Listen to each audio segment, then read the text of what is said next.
The legendary assassin returns to age 12. He could have easily reached the peak of life, but he, who only finished elementary school, became obsessed with middle school knowledge instead. Numbers. I always thought they just kept going up. There's a whole world of negative numbers too?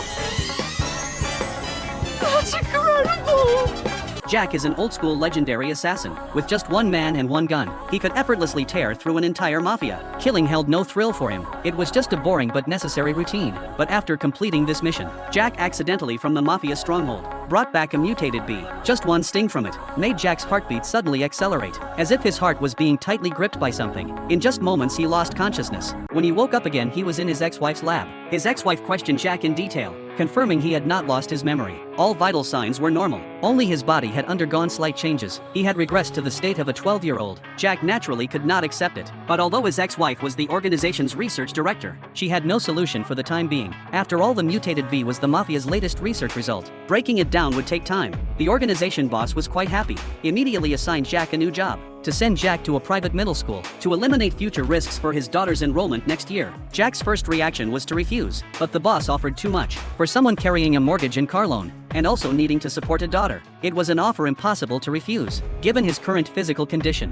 he could no longer take on other jobs. Jack had been trained as an assassin since childhood. He hadn't even finished elementary school. He was a very old-school assassin. Therefore, regarding school and studying, he treated it very casually. He didn't expect that after just one math class, he would completely change his mind. Maybe because he had been too focused on missions before. Jack had never realized that learning new knowledge could actually be so interesting, so he instantly became a model student, not only meticulously taking notes. After school he did nothing else. First finished the day's homework and previewed tomorrow's lessons. So excited he couldn't stop at all. Over the following period, Jack completely immersed himself in knowledge. Combined with his assassin background, he found it even more interesting. He thought this life could continue forever. Unexpectedly, a masked man suddenly broke into the school. He kicked down a security guard in one strike, then walked straight toward the girls who were originally just watching the scene. The more the girls screamed, the more excited the masked man became, constantly tearing off his already minimal clothing, acting as if he wanted to show them everything. These two girls were Jack's classmates, who often mocked his old-fashioned style, so the support subordinate advised Jack not to get involved, since nobody would die anyway. But Jack, after all, was a father. How could he just stand by, watching girls about his daughter's age go through that?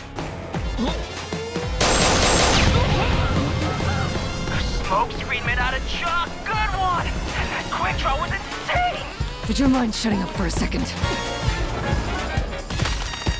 Who are you?